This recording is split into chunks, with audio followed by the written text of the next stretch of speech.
हर हर महादेव दोस्तों। आज हम बात करेंगे पावर सेक्टर के एक पेनी स्टॉक के बारे में जिसका नाम है जेपी पावर या जयप्रकाश पावर। जेपी पावर मार्च 2005 में लिस्ट हुआ था जिसकी आईपीओ प्राइस थी लगभग 32 रुपये। 32 रुपये लिस्ट होने के बाद से स्टॉक ने एक गजब की तेजी दिखाते हुए लगभग लगभग 136 रुपये का अपना ऑल टाइम हाई टच किया। वो दिसंबर 2007 में था। 2007 के बाद से इसने लगातार एक करेक्शन मोड में देखा गया और ये गिरते गिरते गिरते गिरते इसने अपना लो लगभग लगभग 0.8 के आसपास ही लगाया हुआ है। उसके बाद से स्टॉक ने एक कमाल की तेजी दिखानी शुरू कर दी है। तो चलिए दोस्तों, अब हम बात कर लेते हैं जेपी पावर के टेक्निकल्स क्या बोल रहे हैं। जैसा कि हम दोस्तों देख सकते हैं कि इसने ऑल टाइम हाई जो कि लगभग 136 के आसपास था, वहां से एक तगड़ा करेक्शन देते देते देते इन्होंने लो लगाया है लगभग लगभग 0.05 का।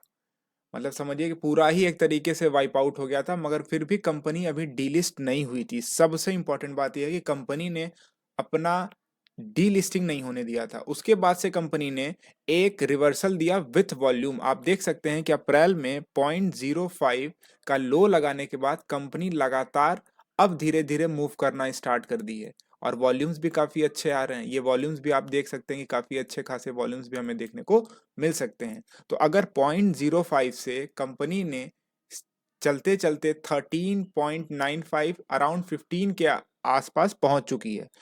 अब इसका अगला रेजिस्टेंस जो मेन बड़ा रेजिस्टेंस आ रहा है वो लगभग लगभग 26 के अराउंड आ रहा है। और अगर कंपनी इसे पार करने में सक्सेसफुल होती है तो हम ये मान सकते हैं कि कंपनी एक नए जर्नी की ओर बढ़ चुकी है। तो चलिए देख लेते हैं सबसे पहले फंडामेंटल्स क्या बोल रहे हैं। फंडामेंटल्स की अगर बात करें तो मार्केट कैप अराउंड 9,500 करोड़ रुपए का है। करंट प्राइस इसकी 14 रुपये है। और बुक वैल्यू, सबसे बड़ी बात जो देखने को मिल रही है कि बुक वैल्यू 15.6 है, जो कि हमारे करंट प्राइस से भी ज्यादा है। जिस कारण से इस स्टॉक को हमें अपने वॉच लिस्ट में रखना और भी ज्यादा जरूरी है। जैसा कि हम जानते हैं कि पावर सेक्टर ने एक कमाल की तेजी दिखानी शुरू की है, तो हम उम्मीद कर रहे हैं कि जेपी पावर में भी एक अच्छी खासी अपमूव हमें देखने को मिलेगी। वहीं अगर हम शेयर होल्डिंग पैटर्न की बात करें तो प्रोमोटर्स की होल्डिंग लगभग लगभग 24% के आसपास है। एफआईज की अगर हम बात करें तो 44.65 के अराउंड है, मगर डीआईज का आंकड़ा जो है वो काफी इंटरेस्टिंग दिख रहा है। डीआईज की अगर हम बात करें तो सितंबर 2023 में इनकी होल्डिंग लगभग लगभग 21.62% थी।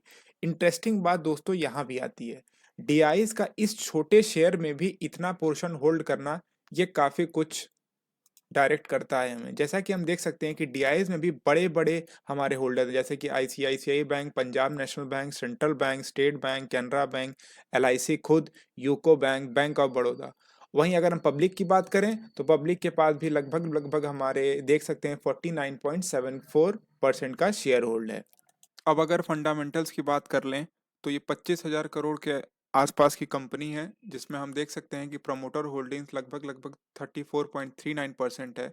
एफआईज की होल्डिंग्स को अगर हम देखें तो लगातार 2020 के बाद से ये लगातार बढ़ते हुए जा रही है, जो कि सितंबर 2023 में लगभग लगभग 47.29% के आसपास थी। वहीं डीआईज की अगर बात करें तो डीआईज की भी अच्छी खासी स्टेक हम देख सकते हैं 7.38% के अराउंड है, जो कि जून 6.98 के बाद से इन्होंने सितंबर में अपनी होल्डिंग्स को बढ़ाई है। और भी अगर हम देखें तो गवर्नमेंट में भी इसमें पार्टिसिपेशन करना शुरू कर दिया है।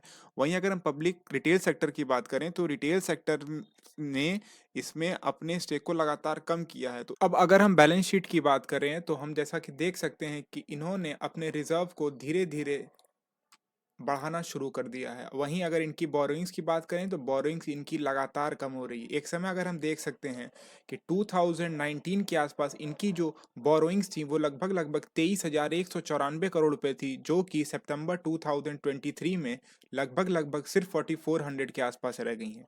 वहीं अगर हम अदर एसेट्स की बात करें तो इन्होंने अपने एसेट्स को धीरे धीरे फिर से बढ़ाना शुरू किया है। वहीं अपनी जो बोरोइंग्स थी वो भी ये लगातार कम कर रहे हैं। तो ओवरऑल हम ये कह सकते हैं।